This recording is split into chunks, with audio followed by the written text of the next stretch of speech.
It was January 23rd, 2026 at 2:47 a.m. when a dream so violent, so consuming, drove me to the coastal cliffs of Point Reyes, and there, surrounded by the thunderous percussion of waves crashing against ancient rock formations 200 feet below, the salt spray rising like incense through the darkness, the wind howling with such force it seemed the very breath of God himself, Jesus appeared before me that this Valentine's Day, February 14th, 2026, marks a threshold, a point of no return for the American church, and what he showed me about what's coming will shake everything you think you know about love, about idolatry, about the very heart of God. Not everyone who sees this message is meant to see it. Some will scroll past, some will ignore it, but you've been marked. You've been marked because you're here, right now, at this exact moment. That's not coincidence. That's divine appointment. Before I go any further, I need you to do something. I need you to leave your prayer request in the comments below. I don't care how impossible it seems. I don't care how long you've been waiting. Leave it there. Because what I'm about to share with you, what Jesus revealed to me on those cliffs, it's connected to your breakthrough. It's connected to why you're watching this right now. And if you're a true believer, if you're someone who doesn't just want entertainment but wants truth, raw truth that will cost you something, subscribe to this channel right now. Hit that notification bell. Because I'm telling you, YouTube doesn't want you to see this. The algorithm doesn't want this message spreading, but God does. And if you're marked, you'll know it. Some of you know me as Jonathan Roumie, the actor who portrays Jesus in The Chosen, and I want to be clear about something. I'm not Jesus. I'm just a broken man who's been given the profound, terrifying privilege of portraying him. But that very act, that daily immersion in his words, in his character, in his heart, it's opened me up to encounters I never expected. It's like spending years studying a language, and then suddenly the native speaker shows up at your door, wanting to have a conversation. And let me tell you, when Jesus shows up, everything you thought you knew gets turned upside down. That night, or morning really, January 23rd, I hadn't slept. I'd been tossing and turning since 11 p.m., and every time I closed my eyes, I saw the same thing, a massive heart, blood red and pulsing, but it was cracked down the middle, and from that crack poured not blood, but something dark, something thick like oil, and I heard weeping, not soft crying, but the kind of soul-wrenching sobs that come from betrayal, from adultery, from a love scorned. At 2:30 a.m., I gave up trying to sleep. I got in my car, and I just drove. I didn't know where I was going until I found myself on the winding road leading to these cliffs, this place where land meets ocean, where creation displays both its beauty and its violence in equal measure. The temperature was 43 degrees, cold enough that my breath came out in visible clouds, but the wind made it feel 20 degrees colder. It cut through my jacket, through my shirt, straight to my skin. The Pacific stretched out before me, invisible in the darkness except where the moon, 3/4 full and fighting through scattered clouds, caught the white foam of the waves. The sound was overwhelming, not just loud, but encompassing, like standing inside a drum while someone beats it from the outside. I stood there at the cliff's edge, maybe 10 feet back from where the earth just drops away into nothing, and I shouted into that wind, "What do you want from me? What am I supposed to see?" And that's when everything changed. The wind didn't stop, but it shifted. Instead of buffeting me from every direction, it began to blow steadily from behind me, pressing me forward toward the edge. Not violently, but insistently, like a hand on my back. And the temperature, I know this sounds impossible, but the temperature rose, not everywhere, but around me, creating this pocket of warmth in the middle of that freezing night. And he was there. I didn't see him at first in the way you'd see a person standing next to you, but I felt his presence so powerfully that my knees buckled. I actually fell forward onto my hands, the rough grass and dirt biting into my palms, and I was weeping before I even knew why. Jonathan. His voice came from everywhere and nowhere, from the wind, from the waves, from inside my own chest. Look, I lifted my head, tears streaming down my face, and the darkness over the ocean began to change. It was like watching a curtain pulled back, revealing a stage, and what I saw, God help me, what I saw churches, thousands of them, tens of thousands, all across America, all decorated in red and pink, hearts everywhere, roses on altars, special services planned, love celebrations they were calling them, Valentine's Day services. And I thought, at first, what's wrong with that? What's wrong with celebrating love? But then Jesus spoke again, and his voice, I've portrayed him for years. I've studied every inflection, every tone in Scripture, but I had never heard this before. This was the voice of a husband who's discovered his wife in bed with another man. This was betrayal, rage, and heartbreak all woven together. They celebrate love, he said, but not my love. They honor a day named for a pagan festival, dressed in Christian clothing, while my day, the day I gave them to remember my sacrifice, my blood, my body broken, they rush through it. They forget it. They make it routine. The vision intensified. I could see inside these churches now, see the hearts of the people, and what I saw made me sick. I saw couples more excited about their dinner reservations than about their prayer life. I saw singles feeling worthless because they had no Valentine, while ignoring that they have a bridegroom who's been pursuing them relentlessly. I saw pastors planning services designed to attract crowds, to make people feel good, to celebrate romantic love, which isn't wrong in itself, but they have made an idol, Jesus said, and his voice cracked with emotion. They have taken the world's definition of love, conditional, emotional, temporary, and they have celebrated it in my house, on my day, with my people, and they have called it holy, and I am grieved. The wind picked up again, and now the waves below seemed to crash in rhythm with his words. February 14th, 2026, he continued, is a threshold. It is a line in the sand. It is the moment when I will separate those who love me from those who love the world's version of me, those who worship me in spirit and truth from those who worship the idea of me, the comfortable me, the me who makes them feel good but never challenges them. I was shaking now, not from cold but from the weight of what I was hearing. Lord, I managed to say, my voice barely audible over the wind, what are you saying? What do you want your people to do? And then he showed me something that made my blood run cold. I saw a specific church, I won't name it, but it's one of the largest in America. They had planned this massive Valentine's Day service.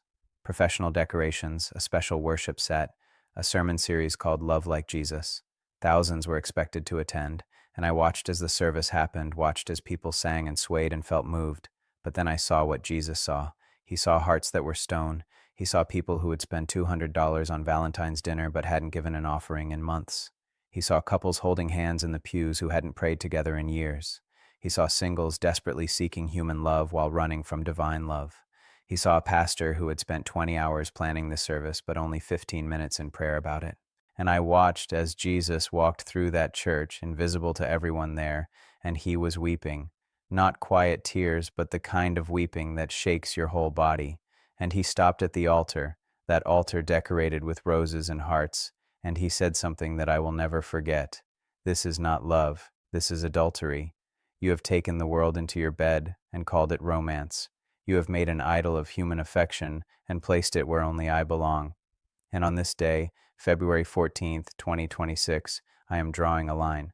Those who choose this, who choose the celebration of worldly love over the remembrance of my sacrifice, I will give them over to what they desire, and they will find it empty. But those who choose me, who honor me, who remember that every day is a day to celebrate my love, them I will fill with such love, such joy, such purpose, that they will become a light in the darkness that is coming. I was sobbing now, my face pressed into the cold earth, the wind whipping around me. Lord, they don't know. They don't understand. They think they're doing something good. Then tell them, he said, and his voice was suddenly gentle, like a father speaking to a frightened child. Tell them that I love them too much to let them continue in this deception. Tell them that I am not against love. I am love.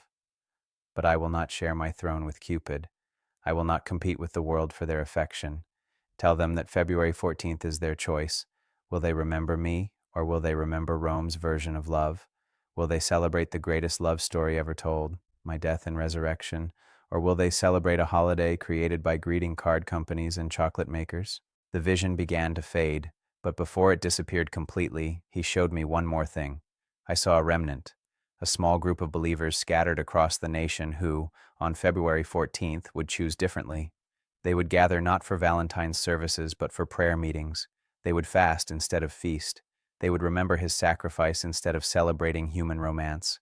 And I watched as heaven opened over them, as angels descended, as the presence of God fell so powerfully that they were transformed. And I heard Jesus say, "These are my bride. These are the ones who know that true love costs everything. These are the ones I will use in the days ahead." Then, as suddenly as it had begun, the encounter ended. The warmth dissipated, The wind returned to its chaotic buffeting. The vision vanished. I was alone on the cliff, the waves crashing below, the moon still fighting through the clouds.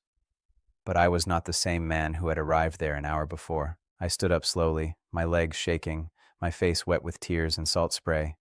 I looked out at that vast, dark ocean, and I understood something I'd never fully grasped before. God's love is not safe. It's not comfortable. It's not the sanitized, romanticized version we see on greeting cards. It's wild and dangerous and all-consuming. It's the kind of love that would rather see you uncomfortable and alive than comfortable and dead.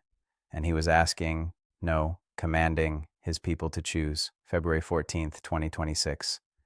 A day that most Christians will treat like any other holiday. Another excuse for a special service. Another opportunity to attract visitors with a feel-good message about love. But Jesus was saying it's so much more than that. It's a test. It's a revealing. It's a separation of the wheat from the chaff.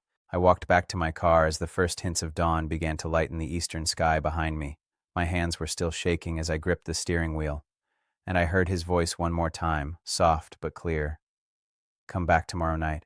There is more you need to see. There is more they need to know. The warning has only begun. I'm telling you this now because you need to know what's coming. You need to understand what's at stake. February 14th is 22 days away as I record this. 22 days to make a choice. 22 days to examine your heart and ask yourself, who do I really love? What do I really worship? Am I part of the bride of Christ, or am I part of the world's church that just uses his name? Tomorrow night, I'm going back to those cliffs. Jesus told me there's more he needs to show me, more he needs to reveal about what's coming and what his people must do, and I'll share it with you, every word, every vision, every warning. But right now, I need you to do something. I need you to stop and pray. Right now, wherever you are, don't wait. Ask Jesus to show you the truth about your own heart. Ask him to reveal any idolatry, any place where you've let the world's version of love replace his love. Ask him what he wants you to do on February 14th, and leave your answer in the comments. Tell me, will you choose differently this year? Will you be part of the remnant? Or will you scroll past this message and go back to planning your Valentine's Day like it's just another holiday?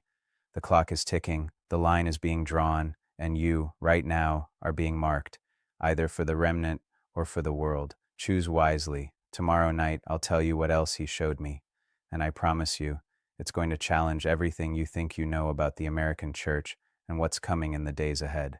I returned to those cliffs on January 24th at 3:15 a.m., and this time I knew what I was walking into, or at least I thought I did. The temperature had dropped to 38 degrees, and a thick fog had rolled in from the Pacific, so dense that my headlights barely penetrated it as I drove that winding coastal road. The fog transformed everything into a ghostly landscape, muffling sounds, obscuring the edge between earth and sky, between the solid ground and the 200-foot drop to the churning waters below. I want you to understand something before I continue. After that first encounter, I didn't sleep. I couldn't. I spent the entire day in a state of shock, replaying everything Jesus had shown me, everything he'd said. I called my spiritual director, a priest I've known for years, and I told him everything. And you know what he said? He said, Jonathan, this aligns with what the Spirit has been showing intercessors across the nation. You're not alone in this. God is raising up voices to sound the alarm. That should have comforted me. Instead, it terrified me. Because if God was showing this to multiple people, that meant it wasn't just a personal revelation. It was a corporate warning. It was serious. It was urgent. And the weight of that responsibility pressed down on me like a physical force. So there I was, standing in that fog at 3:15 in the morning, unable to see more than 15 feet in any direction. The sound of the waves was different tonight, more muted, more distant, filtered through the thick moisture in the air. I could taste the salt on my lips, feel the dampness seeping through my jacket, my jeans, settling into my bones. I walked to the same spot where I'd stood the night before, that place about 10 feet from the cliff's edge. But in the fog, I couldn't see the edge. I couldn't see the ocean. I couldn't see anything except the swirling gray-white mist illuminated by the moon somewhere above, turning everything into an otherworldly glow. I'm here, I said aloud, my voice sounding strange and flat in the fog. I came back like you asked. For a long moment, nothing happened. Just me, the fog, the muted sound of waves, and the cold seeping deeper into my body. I began to wonder if I'd misheard, if maybe I'd imagined that final instruction to return. Then the fog began to move. Not the way fog normally moves, drifting with the wind. This was purposeful, intentional. It began to swirl around me in a circle, creating a clear space about 20 feet in diameter with me at the center. And in that cleared space, the temperature rose again, just like the night before, that impossible pocket of warmth in the middle of the freezing night. And he was there. But this time, I could see him. I need you to understand. I've spent years studying Jesus, portraying him, trying to understand how he looked, how he moved, how he spoke. But nothing prepared me for the reality of his presence. He stood about 10 feet in front of me, at the very edge of the cliff that I still couldn't see but knew was there. He was dressed simply, in a white robe that seemed to generate its own light in the darkness. His face, I can't fully describe it. It was both the most beautiful and most terrifying thing I've ever seen. Beautiful because of the love radiating from it. Terrifying because of the absolute holiness, the otherness, the sheer power barely contained in human form. His eyes met mine and I fell to my knees. Not because I chose to, but because my legs simply gave out under the weight of his gaze. "Stand up, Jonathan," he said, and his voice was gentle but commanding. "Tonight you need to see clearly. Tonight I'm going to show you not just what is wrong, but why it matters. I'm going to show you what's at stake." I stood on shaking legs, and he gestured toward the fog that still surrounded us in that perfect circle. "Watch," he said. The fog became a screen, and images began to appear in it, three-dimensional and vivid, like I could reach out and touch them. I saw a young woman, maybe 25 years old, sitting alone in her apartment on Valentine's Day.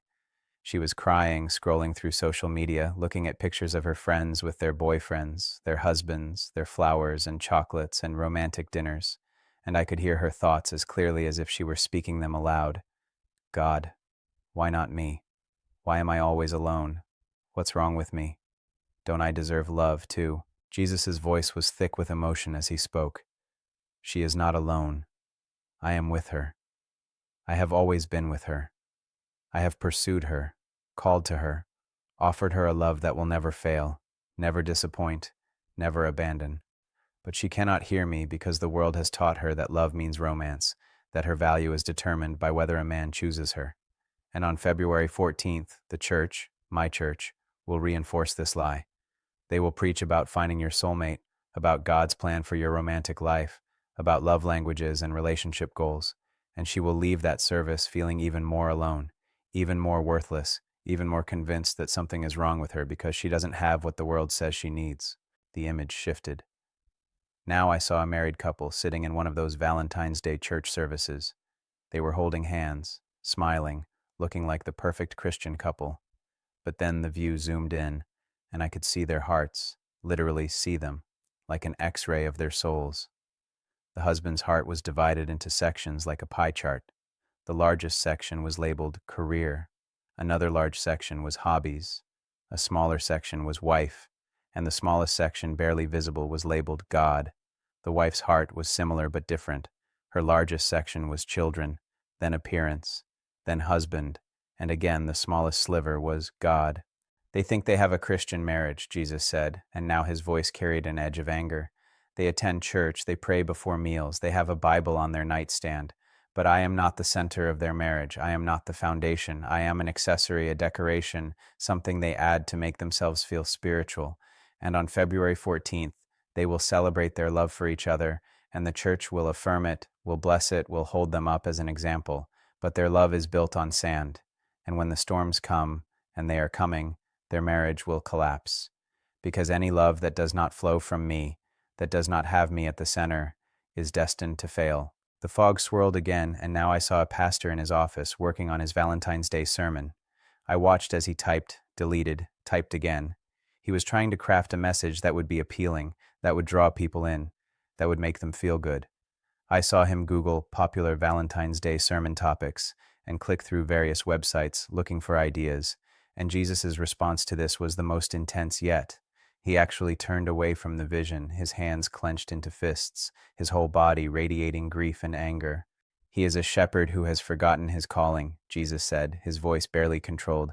"He is more concerned with attendance numbers than with truth. He is more worried about offending people than about honoring me. He will preach a sermon about love, and it will be 80% psychology, 15% pop culture references, and 5% scripture taken out of context, and the people will love it. They will tell him it was wonderful. They will invite their friends next year, and all the while they will remain spiritually starving, spiritually dying, because he gave them candy when they needed bread. He turned back to face me, and I saw tears streaming down his face. Actual tears catching the light from his robe, tracing paths down his cheeks. Jonathan, do you understand what I'm showing you?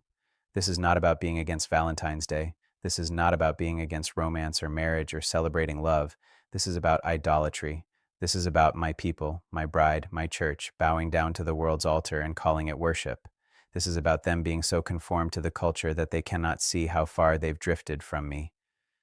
The wind picked up suddenly and the fog began to thin slightly. I could now see the edge of the cliff, see the dark expanse of ocean beyond, see the white foam of the waves far below catching the moonlight. Jesus walked to the very edge of the cliff, his toes literally at the point where solid ground ended and empty air began.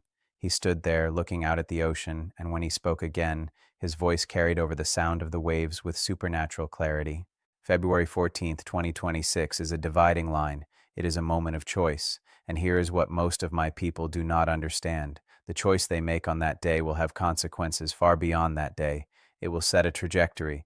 It will reveal what is truly in their hearts, and based on that choice, I will know who is ready for what's coming and who is not. What's coming? I asked, my voice barely a whisper. Lord, what's coming? He turned to face me, and the look in his eyes made my blood run cold. Persecution, he said simply.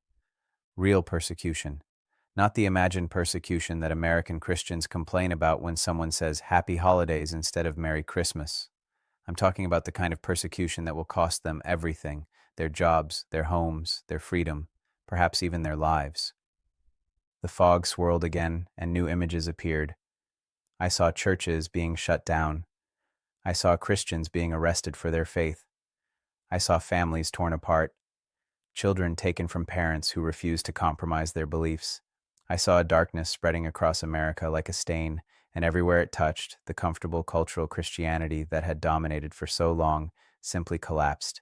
It is coming sooner than anyone expects, Jesus continued. And when it comes, those who have built their faith on the sand of cultural Christianity, who have made idols of comfort and acceptance and worldly love, they will fall away. They will compromise. They will deny me to save themselves. But those who have built their faith on the rock, who have made me their first love, who have learned to die to themselves and their desires, they will stand. They will shine. They will be my witnesses in the darkness. He walked back toward me, and now the fog was clearing more rapidly.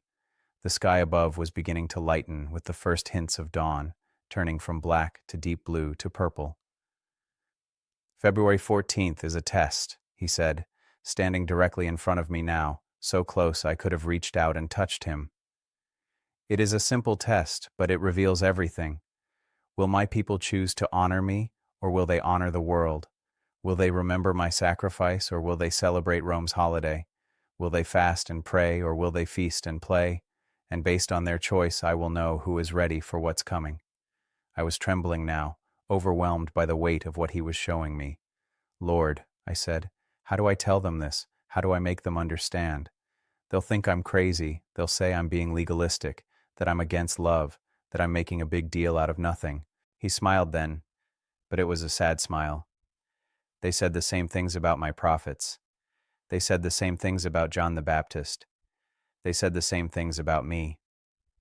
The truth is always offensive to those who love their idols more than they love me, but you are not responsible for their response. You are only responsible for delivering the message. The fog was almost completely gone now, burned away by the rising sun that was just beginning to peek over the hills behind us. The ocean stretched out before us, vast and powerful, the waves still crashing against the rocks below, but now visible in the growing light. Jesus gestured toward the ocean. Do you see that water, Jonathan? It looks peaceful from up here, doesn't it? Beautiful, majestic. But down there, at the base of these cliffs, it is violent. It is dangerous. It will kill you if you're not careful. And that is what the world's version of love is like. It looks beautiful from a distance. It promises fulfillment, happiness, completion. But when you dive into it, when you make it your foundation, it will destroy you, because it is not real love. It is a counterfeit, and counterfeits always fail when they're tested. He turned to face the sunrise, and the light caught his face, illuminating it in gold and orange and pink. True love, my love, is different. It is not safe. It is not comfortable. It costs everything. It demands everything. But it is real. It is eternal. It will never fail. And those who build their lives on it, who make it their foundation, who choose it over every counterfeit the world offers, they will stand when everything else falls. I stood there beside him watching the sunrise, and I felt something shift inside me. The fear was still there, but it was being replaced by something else. Conviction, determination, a sense of purpose. There's more, isn't there? I asked. More you need to show me, he nodded. Tomorrow night, the final revelation, the complete picture, what I'm calling my people to do, and what will happen to those who refuse. The sun broke fully over the hills, and suddenly the world was bathed in light. The ocean sparkled, the cliffs glowed, the grass around us turned from gray to green, and in that light, Jesus began to fade. Wait, I called out. How do I prepare for tomorrow? What do I need to do? His voice came from everywhere and nowhere, just like that first night. Fast, pray, prepare your heart for the hardest truth of all. And Jonathan. His voice became more intense, more urgent. Tell them everything. Don't hold back. Don't soften it. Don't try to make it more palatable. The time for comfortable messages is over. The time for truth has come. And then he was gone, and I was alone on the cliff, the sun rising before me, the wind still cold but no longer cutting, the sound of the waves a constant reminder of the power and majesty of the God who had just spoken to me. I stood there for another hour, just processing, just praying, just trying to absorb everything I'd seen and heard. And as I stood there, I thought about you. I thought about everyone who would watch this, everyone who would hear this message. And I realized that you're facing the same choice I'm facing, the same choice every Christian in America is facing. Will you choose comfort or truth? Will you choose the world's approval or God's approval? Will you celebrate Valentine's Day like you always have? Or will you do something radically different this year? I'm telling you right now, and I'm saying this as someone who spent years portraying Jesus, someone who studied his life and his words and his character. He is not playing games. He is not being dramatic. He is not exaggerating. He is drawing a line, and he's asking you to choose which side you're on. February 14th is 21 days away now. 21 days to examine your heart. 21 days to root out idolatry. 21 days to decide what you really love, what you really worship, what you really value. And I need you to understand something. This is not just about one day. This is about the trajectory of your life. This is about whether you're ready for what's coming. This is about whether you're part of the bride of Christ or part of the world's church that just uses his name. Tomorrow night, tonight really, since I'm recording this after my encounter, I'm going back to those cliffs one final time. Jesus said he has more to show me, the final revelation, the complete picture, and I promise you I will share every single word, every single vision, every single warning. But right now I need you to do something. I need you to stop and really examine your heart. Ask yourself these questions. What am I planning to do on February 14th? Am I planning to celebrate it like the world celebrates it? Am I planning to attend a Valentine's Day church service that focuses more on romance than on Christ? Am I more excited about my dinner reservations than about my prayer life? If you're single, are you feeling worthless because you don't have a Valentine? Are you believing the lie that your value is determined by whether someone chooses you romantically? If you're married, is your spouse more important to you than Jesus? Have you made an idol of your marriage, of your romantic love, of your family? And here's the hardest question. If Jesus asked you to give up Valentine's Day, to not celebrate it, to not participate in it, to instead spend that day in fasting and prayer, would you do it? Or would you find excuses? Would you say that's too extreme? Or God doesn't care about that? Or I can do both? Because let me tell you what Jesus showed me tonight. You can't do both. You can't serve two masters. You can't worship God and worship the world's version of love. You have to choose, and the choice you make on February 14th will reveal what's really in your heart. I know some of you are angry right now. I know some of you think I'm being legalistic, that I'm making a big deal out of nothing, that I'm against love and romance and joy. But I'm not. I'm for true love. I'm for the kind of love that costs everything and gives everything. I'm for the kind of love that Jesus demonstrated on the cross, and I'm against anything that takes his place in our hearts, even if it's something that seems good and innocent and harmless. Leave a comment right now. Tell me honestly, what are you planning to do on February 14th? Are you willing to choose differently this year? Are you willing to be part of the remnant? And if you're a true believer, if you want to hear the final revelation tomorrow, make sure you're subscribed, make sure your notifications are on, because I'm telling you, what Jesus shows me tomorrow night is going to be the most challenging, most convicting, most urgent message yet. The sun is fully up now as I record this. The cliffs look peaceful in the daylight, beautiful, almost inviting. But I know what's at the base of them. I know the violence of those waves, the danger of that drop, and I know that's exactly what the world's version of love is like. Beautiful from a distance, deadly up close. Don't be deceived. Don't be lulled into complacency. Don't think you can play with idolatry and not get burned. February 14th is coming. The line is being drawn, and you need to decide, right now, which side you're on. Tomorrow night, I'll share the final revelation, and I promise you, it will change everything. January 25th, 2026, at 2:33 a.m., I arrived at those cliffs for the third and final time, and what I'm about to tell you will either transform your life or cause you to turn away from this message forever. There is no middle ground anymore. There is no comfortable position. Tonight, Jesus showed me the end of the story, and I'm warning you right now, this is not going to be easy to hear. The weather had changed dramatically. The fog was gone, burned away by a wind that had picked up from the north, cold and fierce and relentless.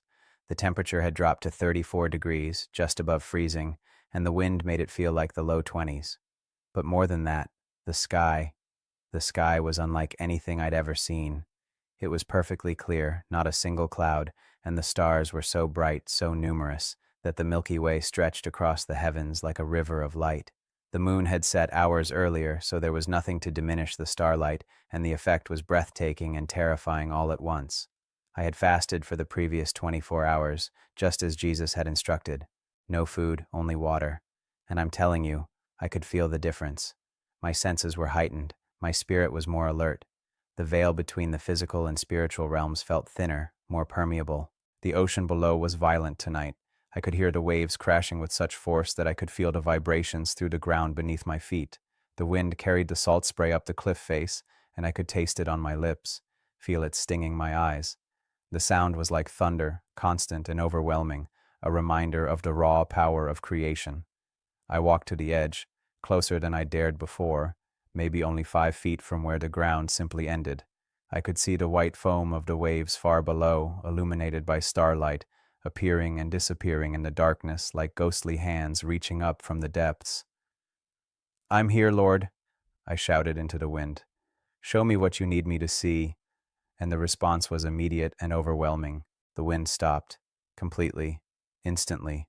One moment it was howling around me with such force I had to lean into it, and the next moment, absolute stillness. The silence was deafening after the constant roar. Even the waves below seemed to quiet, their crashing reduced to a distant murmur, and the stars began to move. I know how that sounds. I know you're thinking I was hallucinating, that the fasting and the cold and the lack of sleep had affected my mind, but I'm telling you I was more lucid, more aware, more present in that moment than I've ever been in my life, and the stars were moving, swirling, forming patterns in the sky above me. They formed a cross first, a massive cross that stretched from horizon to horizon, blazing with light so bright I had to shield my eyes. And from that cross, I heard his voice, not gentle this time, not sad, but powerful and commanding, the voice of a king, the voice of a judge. "Jonathan, watch and see what comes to those who choose the world over me." The stars shifted again, and now they formed images like a cosmic movie screen. And what I saw, God help me, what I saw. I saw February 14th, 2026. I saw it from heaven's perspective, saw the entire nation at once, and I watched as millions of Christians woke up that morning excited for their Valentine's Day plans. I saw them getting ready for romantic dinners, buying last-minute flowers and chocolates, preparing for special church services designed to celebrate love. And I saw Jesus walking among them, invisible to their eyes, and he was marking them, not with a physical mark, but with a spiritual one. Those who had chosen to honor him, who had decided to fast and pray instead of feast and celebrate, who had made him their first love, he marked them with light, a seal on their foreheads that blazed with glory. But those who had chosen the world's celebration, who had prioritized romance over relationship with him, who had made idols of human love, he marked them differently, not with darkness, but with absence. The light that had been in them, the presence of his spirit, began to dim. Not extinguished completely, but diminished, reduced, withdrawn. This is the beginning of separation, Jesus said, his voice echoing across the cosmos. This is the moment when I begin to distinguish between the wise virgins and the foolish ones, between those who have oil in their lamps and those who do not, between my bride and the pretenders. The vision shifted, and now I was seeing into the future, beyond February 14th. I saw March, April, May of 2026, and I watched as the consequences of that choice began to manifest. Those who had been marked with light, the remnant who had chosen him on February 14th, I saw them growing stronger. Their prayer lives deepened, their faith intensified. They began to experience supernatural encounters, divine appointments, miraculous provisions. They were being prepared, trained, equipped for what was coming. But those who had been marked with absence, those who had chosen the world's celebration, I saw them growing weaker. Their prayer lives became more sporadic. Their faith became more theoretical, more intellectual, less experiential. They began to compromise more easily, to rationalize sin more quickly, to drift further from truth. They were being given over to what they had chosen. "Do you see?" Jesus asked, and now his voice was directly behind me. I spun around, and he was standing there, just as he had been the night before, but different, more intense, more radiant, more kingly. He was no longer just the suffering servant. He was the conquering king, the righteous judge, the Lord of hosts. "This is not punishment," he continued, walking toward me. "This is consequence. This is them receiving what they have chosen. They have chosen to love the world, so I am giving them over to the world, and they will find, as everyone eventually finds, that the world cannot satisfy. The world cannot save. The world cannot sustain them when the darkness comes." "When the darkness comes," I repeated, my voice shaking. "Lord, when? When is it coming?" He gestured toward the ocean, and I turned to look. The water was beginning to glow, not with natural light, but with something else, something supernatural. And in that glow, I saw images forming, like looking into a crystal ball, but vast and terrible. I saw summer of 2026. I saw an economic collapse that made 2008 look like a minor recession. I saw banks failing, businesses closing, unemployment skyrocketing. I saw people who had built their lives on financial security suddenly losing everything. And I watched as the Christians who had been marked with light responded with faith, with peace, with supernatural provision. They had learned to trust him completely, to depend on him utterly, and he sustained them through the crisis. But the Christians who had been marked with absence, they panicked, they compromised, they did whatever they had to do to survive, even if it meant denying their faith, even if it meant taking marks and pledges and oaths that bound them to systems opposed to God. "The economic collapse is only the beginning," Jesus said, his voice heavy with sorrow. "It is the first domino. Watch what follows." The images in the glowing water shifted. I saw fall of 2026.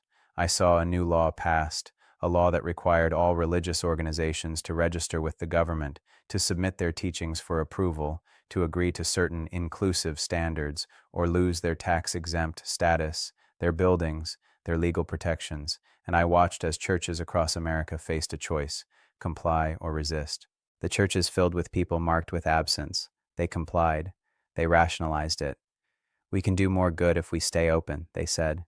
"We can reach more people if we compromise on these small things." And I watched as they slowly, gradually became indistinguishable from the world around them. Their messages became more therapeutic, less biblical. Their worship became more entertainment, less encounter. Their mission became more social, less spiritual. But the churches filled with people marked with light. They refused.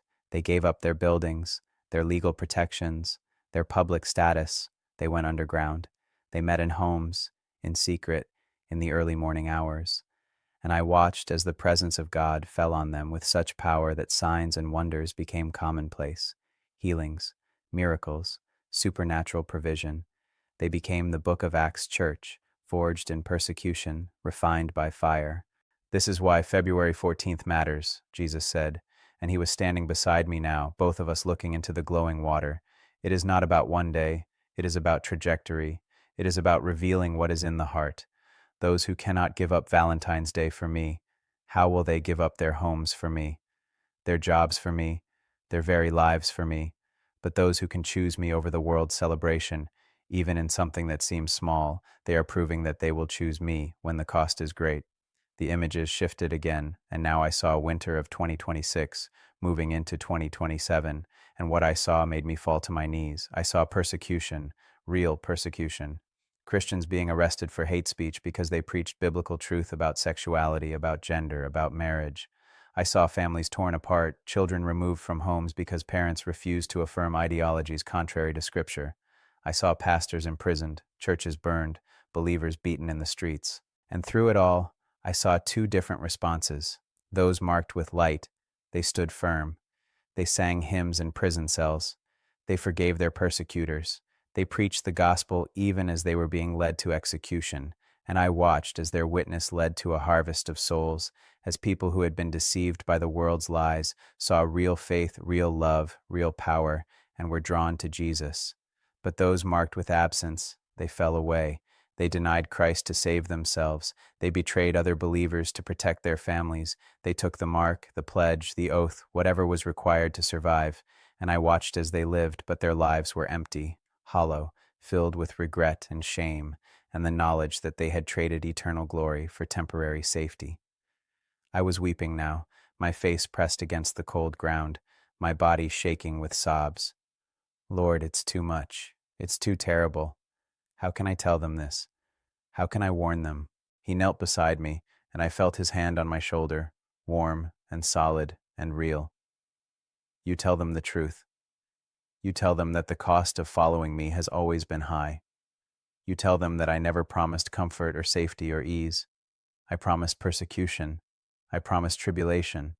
I promised that the world would hate them because it hated me first. He helped me to my feet, and I stood there, tears streaming down my face, looking into his eyes. But you also tell them this, he continued, and now his voice was filled with such love, such tenderness, such fierce joy that it took my breath away. You tell them that those who lose their lives for my sake will find them. You tell them that the sufferings of this present time are not worth comparing with the glory that will be revealed. You tell them that I am with them always, even to the end of the age. You tell them that nothing can separate them from my love. The stars above us began to shift again, and now they formed a new image. I saw a throne room, vast and glorious beyond description. And I saw those who had been marked with light, those who had stood firm through the persecution, standing before that throne. And I watched as Jesus, the Jesus standing beside me, but also the Jesus on the throne, somehow both at once, placed crowns on their heads. Well done, good and faithful servant, he said to each one. You were faithful with little, so I will put you in charge of much. Enter into the joy of your master. And the joy on their faces was so intense, so pure, so overwhelming that it made every suffering they'd endured seem like nothing, like a momentary light affliction compared to the eternal weight of glory. This is what awaits those who choose me, Jesus said. This is the prize, this is the crown, this is the reward for those who love me more than they love their own lives. Then the image shifted one final time, and I saw the others, those who had been marked with absence, those who had denied him, those who had chosen the world. And I saw them standing before that same throne, but their faces were filled with shame and regret. I never knew you, Jesus said to them, and his voice was filled with such sorrow that it broke my heart. Depart from me, you workers of lawlessness. But Lord, they cried out, we prophesied in your name. We cast out demons in your name.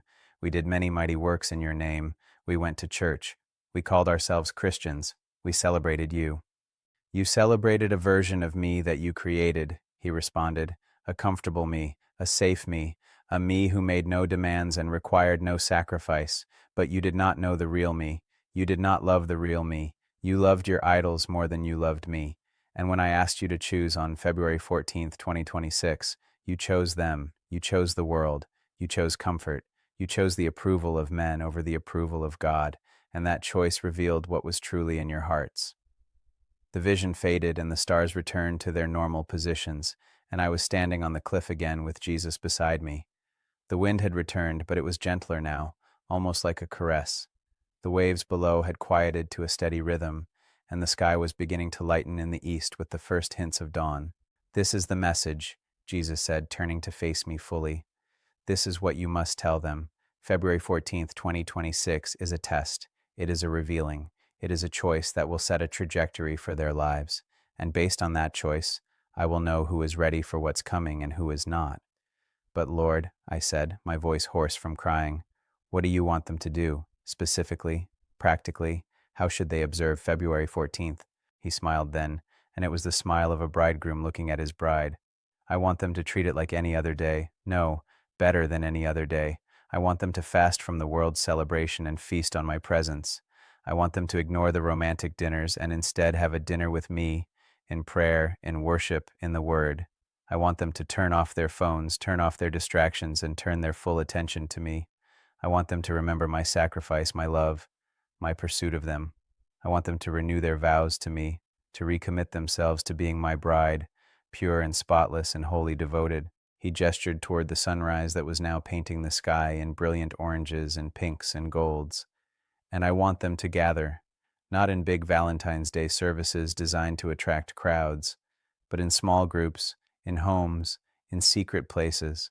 I want them to pray together, to worship together, to seek my face together. I want them to intercede for this nation, for the church, for the lost. I want them to be my remnant, my bride, my faithful ones who will stand when everything else falls. The sun broke over the horizon, and the light was so brilliant that I had to shield my eyes. And in that light I saw something that gave me hope despite everything I'd witnessed. I saw the remnant, scattered across America, across the world. Small groups of believers gathering in the early morning hours of February 14th, choosing to honor Jesus instead of celebrating Valentine's Day. And I watched as heaven opened over them, as angels descended, as the glory of God fell so powerfully that they were transformed, marked with light, sealed for what was coming, prepared to be the witnesses, the martyrs, the overcomers who would stand firm in the darkness ahead. They are my bride, Jesus said, and his voice was filled with such love, such pride, such fierce devotion that it brought fresh tears to my eyes. They are the ones who have made themselves ready. They are the ones who have chosen me over everything else, and I will never leave them. I will never forsake them. I will be with them through every trial, every persecution, every dark night, and in the end they will reign with me forever. He turned to me one final time, and he placed both hands on my shoulders, looking directly into my eyes. Tell them, Jonathan. Tell them everything. Don't hold back. Don't soften it. The time for comfortable messages is over. Tell them that I love them too much to let them continue in deception. Tell them that I am calling them to be my bride, not the world's church. Tell them that February 14th is their choice, and that choice will echo through eternity. And then, as the sun fully rose and the world was bathed in light, he was gone. I stood there alone on that cliff for another 2 hours, just processing, just praying, just trying to absorb the weight of what I'd been shown. And as I stood there, I knew that my life would never be the same. I knew that sharing this message would cost me something. I knew that some people would mock me, would call me crazy, would say I was being extreme or legalistic or divisive. But I also knew that I had no choice. I had been given a message, and I had to deliver it, regardless of the cost. The walk back to my car felt different. The world looked different. Everything had changed. And yet nothing had changed. The cliffs were still there. The ocean was still crashing below. The sun was still rising. But I was seeing it all through new eyes, eternal eyes, eyes that had glimpsed what was coming and what was at stake. And now I'm here, recording this message for you, and I'm telling you everything I saw, everything I heard, everything Jesus revealed to me over those 3 nights on the cliffs. February 14th, 2026 is 19 days away. 19 days to make the most important choice of your life.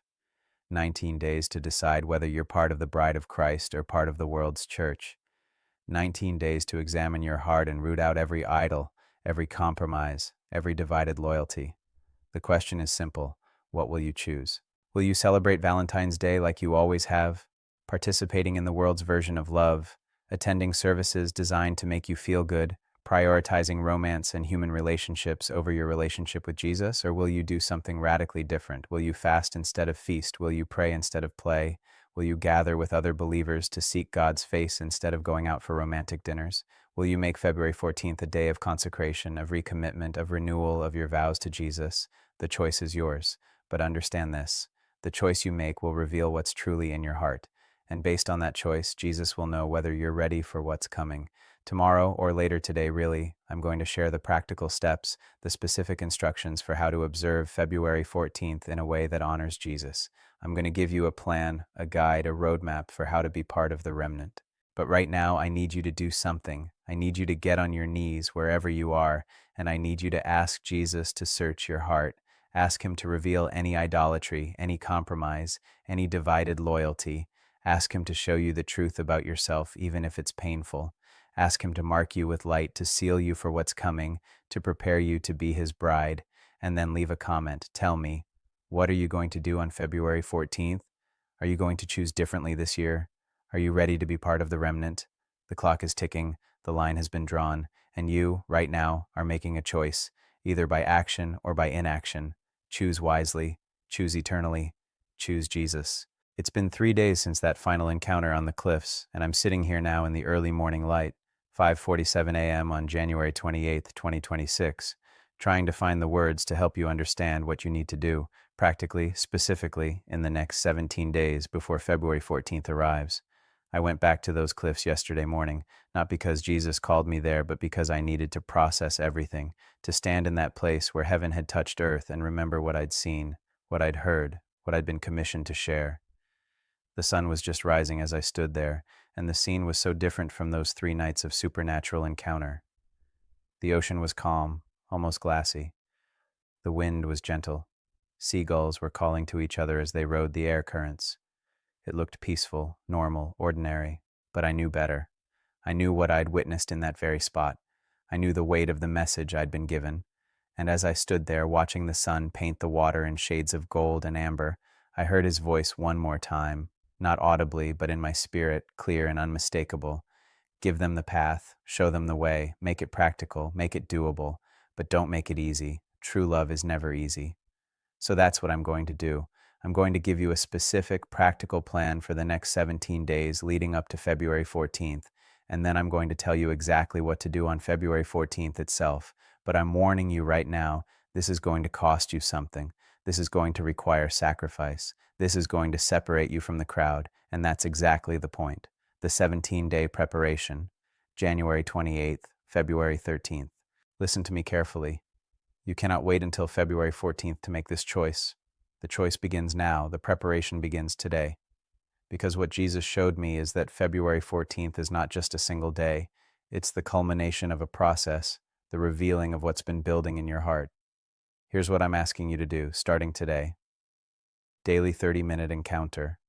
Every single day between now and February 14th, I want you to set aside 30 minutes, not for your normal devotional time, but specifically for this. 30 minutes where you do nothing but seek Jesus' face and ask him to search your heart for idolatry. Here's the structure. Minutes 1 to 10, silence and confession. Sit in complete silence. Turn off your phone, turn off all distractions, and ask the Holy Spirit to reveal any idols in your heart, not just obvious ones like money or success, but subtle ones. Comfort, security, human approval, romance, marriage, family, even ministry. Anything that you've placed above Jesus. Anything that you've given the devotion that belongs only to him. And as he reveals these things, confess them out loud, name them specifically. Jesus, I confess that I have made an idol of my desire for romance. I confess that I have valued human love more than your love. I confess that I have sought fulfillment in relationships instead of in you. Minutes 11-20, Scripture and Worship. Read one of these passages slowly, meditatively, letting every word sink in. Revelation 2:1-7, the church that lost its first love. Matthew 10:34-39, taking up your cross. Luke 14:25-33, the cost of discipleship. Revelation 3:14-22, the lukewarm church. Song of Solomon 8:6-7, the nature of true love. After reading, worship him, not with music necessarily, though you can if you want, but worship him with words. Tell him that he is your first love. Tell him that nothing compares to him. Tell him that you choose him over everything else. Minutes 21-30, intercession and commitment. Pray for the American church. Pray for believers across this nation who are trapped in cultural Christianity, who have made idols of comfort and acceptance. Pray that they would wake up before it's too late, and then make a commitment. Tell Jesus specifically what you're going to do on February 14th. Make a vow to him, and ask him to give you the strength to keep it. The fast. Starting today, I want you to fast from something that represents the world's version of love. This is going to be different for everyone, but here are some suggestions. If you're single and constantly on dating apps, delete them for these 17 days. If you're married and you've made an idol of your spouse, fast from physical intimacy for these 17 days with your spouse's agreement and use that time for prayer instead. If you're addicted to romantic movies or novels, fast from all entertainment for these 17 days. If you're obsessed with social media and comparing your love life to others, delete all social media apps for these 17 days. The point is to create space, to remove the noise, to break the addiction to the world's version of love so you can encounter the real thing, the community. You cannot do this alone. You need to find at least one other person, preferably a small group, who will commit to this with you. Someone you can text every day to say, I did my 30 minutes. Someone who will hold you accountable. Someone who will pray with you. And here's what's crucial. Start planning now for February 14th. Find other believers who are willing to gather with you on that day, not for a Valentine's Day service, not for a romantic dinner, but for prayer, fasting, and seeking God's face. If you can't find anyone in your physical location, find people online. Use the comments section of this video. Connect with others who are committing to this. Form groups. Make plans. Because what Jesus showed me is that the remnant will gather together, and when they do, heaven will open over them. What to do on February 14th, 2026. Now let me tell you specifically, practically, what Jesus is calling you to do on February 14th itself. For everyone, single, married, divorced, widowed, fast from all food from sunrise to sunset, only water. This is a day of consecration, not celebration. This is a day to deny your flesh and feed your spirit. Abstain from all secular Valentine's Day activities. No romantic dinners, no flowers or chocolates, no Valentine's cards, no participation in the world's celebration of love. This is not about being against love. It's about refusing to bow to the idol. Do not attend any Valentine's Day church services. I know this is controversial. I know some of you are going to push back on this. But hear me. If your church is having a special Valentine's Day service focused on romance, relationships, or human love, don't go. Because by attending, you're affirming the very thing Jesus is calling you to reject. You're saying it's okay to mix the world's celebration with worship of Him, and it's not. Gather with other believers for prayer and worship. This is crucial. Don't just stay home alone. Find other believers who are committed to honoring Jesus on this day, and gather together. It can be in a home, in a park, anywhere. But gather, pray together, worship together, seek His face together. Here's a suggested schedule for your gathering: 6 a.m., 7 a.m., corporate prayer. Pray for the church in America. Pray for believers to wake up from spiritual slumber. Pray for the persecution that's coming, that believers would be prepared and would stand firm. 7 a.m., 8 a.m. Worship, sing hymns, sing worship songs, but focus on songs about Jesus as the bridegroom, about the church as His bride, about His sacrificial love, not songs about human romance or relationships. 8 a.m., 12 p.m. Personal prayer and scripture. Spend this time alone with Jesus. Read through the Song of Solomon, understanding it as a picture of Christ's love for His church. Journal. Listen. Let Him speak to you about His love for you. 12 p.m., 1:15 p.m. Corporate worship and testimony. Gather again. Share what God has been showing you during your time alone. Worship together. Encourage one another. 1 p.m., 5 p.m. Continued fasting and prayer. More time alone with Jesus. This is when the hunger will be most intense, when the sacrifice will feel most real. Push through. This is where breakthrough comes. 5 p.m., 6 p.m., breaking the fast. Together, gather again and break your fast together with a simple meal. Not a feast, not a celebration, but a communion. Remember that every meal is a reminder of the wedding feast to come, when we will sit at the table with Jesus Himself. 6 p.m., 8 p.m., final corporate prayer and commissioning. End the day with intense intercession. Pray for what's coming. Pray for strength. Pray for the lost. And then commission one another to stand firm in the days ahead, no matter the cost. For those who are married, I know this is going to be hard. I know your spouse might not understand. I know they might be hurt or angry that you're not celebrating Valentine's Day with them. But here's what you need to understand. If your spouse loves Jesus, if they're truly committed to Him, then they need to hear this message too. Share this video with them. Go through the 17-day preparation together. And on February 14th, instead of celebrating your love for each other, celebrate Jesus' love for both of you. Make it a day where you renew your marriage vows, but frame them in the context of your primary vow to Jesus. Remind each other that your marriage is meant to be a picture of Christ and the church, and that picture has been distorted by the world's version of love. And if your spouse refuses, if they insist on celebrating Valentine's Day in the traditional way, then you have a choice to make, and that choice will reveal what's truly in your heart. Do you love your spouse more than you love Jesus? Because Jesus said clearly, "Anyone who loves father or mother more than me is not worthy of me. Anyone who loves son or daughter more than me is not worthy of me." That includes your spouse. I'm not saying divorce them. I'm not saying abandon them. But I am saying that on February 14th, 2026, you need to make it clear where your ultimate loyalty lies. And if that causes conflict, if that causes tension, then that tension is revealing something that needed to be revealed. For those who are single, this is your day. This is your moment to break free from the lie that you're incomplete without a romantic relationship. This is your opportunity to encounter Jesus as your bridegroom, to experience his love in a way that will ruin you for anything less. Don't spend February 14th feeling sorry for yourself. Don't spend it scrolling through social media, looking at everyone else's romantic celebrations, feeling worthless or left out. Instead, spend it falling in love with Jesus all over again. Let him romance you. Let him pursue you. Let him show you that his love is better than anything the world offers. And let that encounter transform you from someone who's desperately seeking human love into someone who's so satisfied in him that human love becomes a bonus, not a necessity. The warning. Now I need to give you the hard truth, the part that most of you aren't going to want to hear.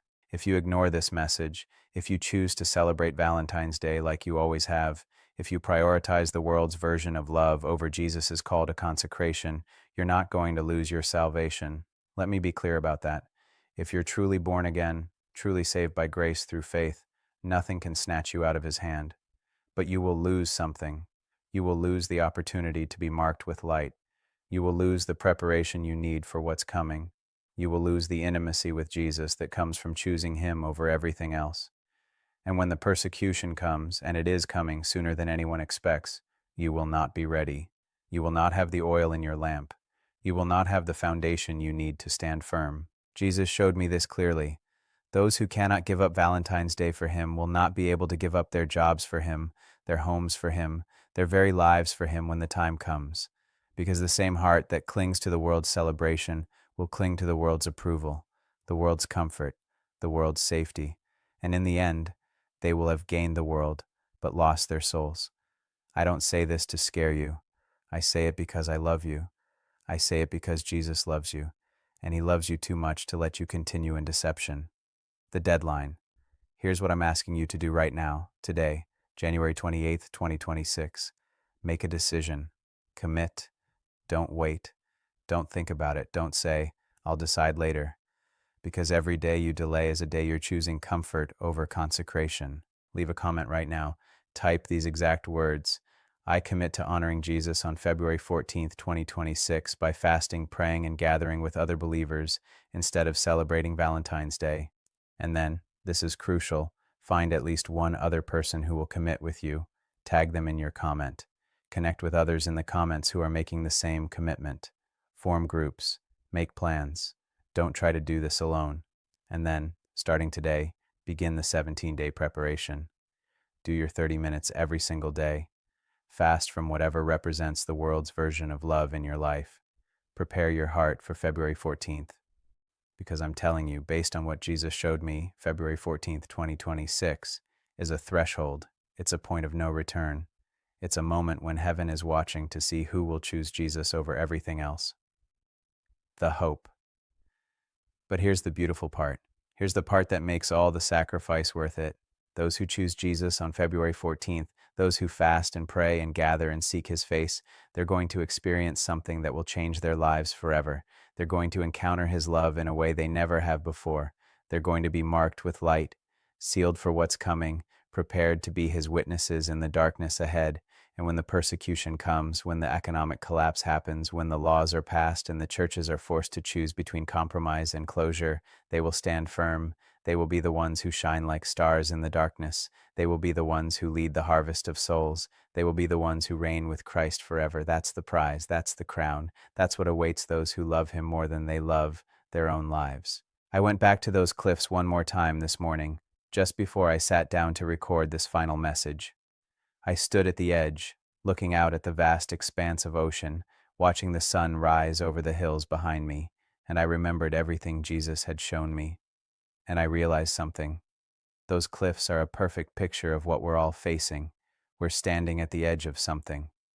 Behind us is the comfortable, familiar world of cultural Christianity, where we can have Jesus in the world, where we can worship God on Sunday and worship idols the rest of the week, where we can call ourselves Christians without it costing us anything. But ahead of us is the edge, the drop, the leap of faith into something unknown and dangerous and costly. It's the call to be his bride, pure and spotless and wholly devoted. It's the call to forsake all others and cling only to him. It's the call to lose our lives so we can find them. And we have to choose. We can't stay on the edge forever. We have to either step back into the comfortable Christianity behind us, or we have to leap forward into radical discipleship ahead of us. February 14th, 2026 is that moment of choice. It's the moment when you either step back or leap forward, and based on that choice, your entire trajectory will be set. The final call. So here's my final call to you, my final plea, my final warning. Choose Jesus. Choose him over romance. Choose him over comfort. Choose him over the approval of others. Choose him over everything. Make February 14th, 2026 a day of consecration instead of celebration, a day of fasting instead of feasting, a day of prayer instead of play, a day when you renew your vows to him and him alone. And then watch what he does. Watch how he responds to those who choose him. Watch how he marks them with light, seals them for what's coming, prepares them to be his witnesses in the darkness ahead. I'm making this commitment. I'm going to spend February 14th fasting, praying, and gathering with other believers. I'm going to use that day to renew my vows to Jesus, to recommit myself to being wholly his, to prepare myself for whatever he's calling me to in the days ahead. And I'm asking you to join me. I'm asking you to be part of the remnant. I'm asking you to be one of the wise virgins who has oil in their lamp when the bridegroom comes. The clock is ticking. 17 days until February 14th. 17 days to prepare. 17 days to make the most important choice of your life. Don't waste them. Start today. Start right now. Do your 30 minutes. Begin your fast. Find your community. Make your plans. And on February 14th, when the rest of the world is celebrating Valentine's Day, when the churches are having their romantic services, when everyone around you is focused on human love, you be different. You stand apart. You choose Jesus. Because in the end, that's all that matters. Not whether you had a romantic Valentine's Day, not whether you made your spouse happy, not whether you fit in with everyone else. What matters is whether you loved Jesus more than you loved your own life. What matters is whether you were part of his bride or part of the world's church. What matters is whether you were marked with light or marked with absence. And that choice, that eternal, consequential, life-altering choice, begins right now. I'm standing with you. I'm praying for you. I'm believing that God is raising up a remnant in this hour, a group of believers who will stand firm no matter the cost, who will be his witnesses in the darkness, who will shine like stars in the night sky. Be part of that remnant. Make the choice. Take the leap. And I'll see you on the other side, when we stand before his throne and hear those words we all long to hear. Well done, good and faithful servant. Enter into the joy of your master. The sun is fully up now. The day has begun. And so has your 17-day journey to February 14th. Make it count. Make it matter. Make it eternal. For his glory and his glory alone. Amen. Leave your commitment in the comments below. Tell me, what are you going to do on February 14th, 2026? Are you ready to be part of the remnant? The time to choose is now.